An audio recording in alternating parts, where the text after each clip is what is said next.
Antes de continuar creando programas, tenemos que aprender sobre tres conceptos muy importantes en Visual C Sharp. En primer lugar, tenemos el concepto de enunciado. Un enunciado es un comando que ejecuta una operación, como por ejemplo, calcular el resultado de una suma. O bien, como hemos hecho anteriormente, imprimir en la pantalla o en la consola un texto, como es este que tenemos aquí de Hola Mundo. Este entonces es un enunciado y estaremos utilizando diferentes enunciados a lo largo del curso.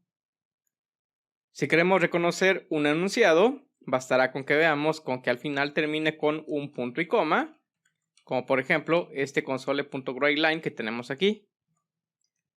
El segundo concepto que tenemos que aprender es el de identificadores. Un identificador es el nombre que se utiliza para nombrar un elemento en tu programa. Por ejemplo, un espacio de nombres, una clase, un método, variables, etc. Aunque muchos de estos conceptos no los hemos visto, todos siguen la misma nomenclatura para identificarlos. Existen algunas reglas para nombrar estos identificadores, como por ejemplo, que solo puedes utilizar letras, dígitos y guiones bajos. Vamos a ver de forma práctica esto, renombrando lo que es el nombre de esta clase, que si recuerdas le pusimos programa anteriormente.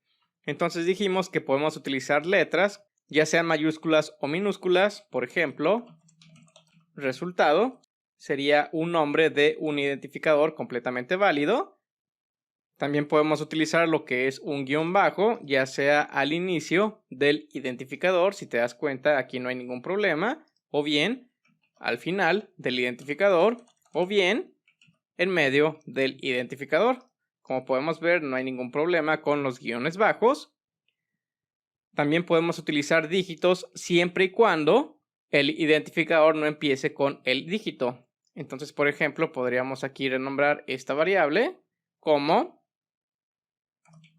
nave 1 y vemos que no hay ningún problema. Sin embargo, si tratamos de agregar lo que es un 1 antes de nave 1, vemos como inmediatamente Visual Studio me notifica que hay un problema.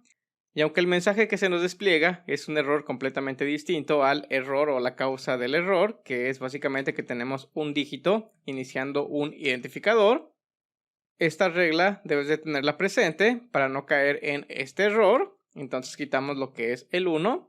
Cualquier otro dígito que sea diferente a un dígito normal, una letra o un guión bajo es completamente inválido. Por ejemplo, si tratáramos de ocupar aquí lo que es un signo de pesos después de nave 1, vemos cómo tenemos lo que es un error. O bien, si tratamos de utilizar algún otro signo, vemos cómo nos lo marca como error.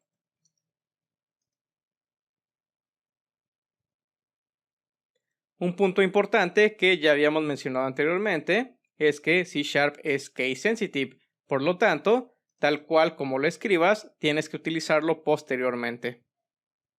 El último punto importante es que existe algo que se llama las keywords o palabras clave en C#. ¿A qué se refiere esto de las palabras clave? A ciertas palabras que digamos que están restringidas para el uso en una aplicación.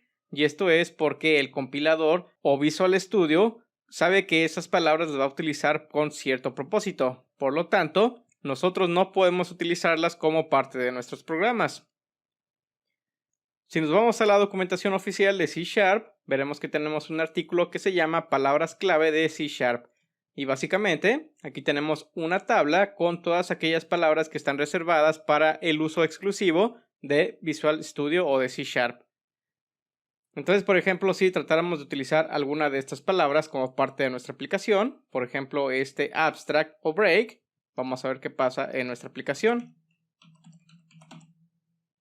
Ok, escribimos abstract y vemos cómo tenemos aquí lo que es un error, y esto es porque C# o Visual Studio sabe que esta sintaxis es incorrecta o que esta palabra no debería ser utilizada.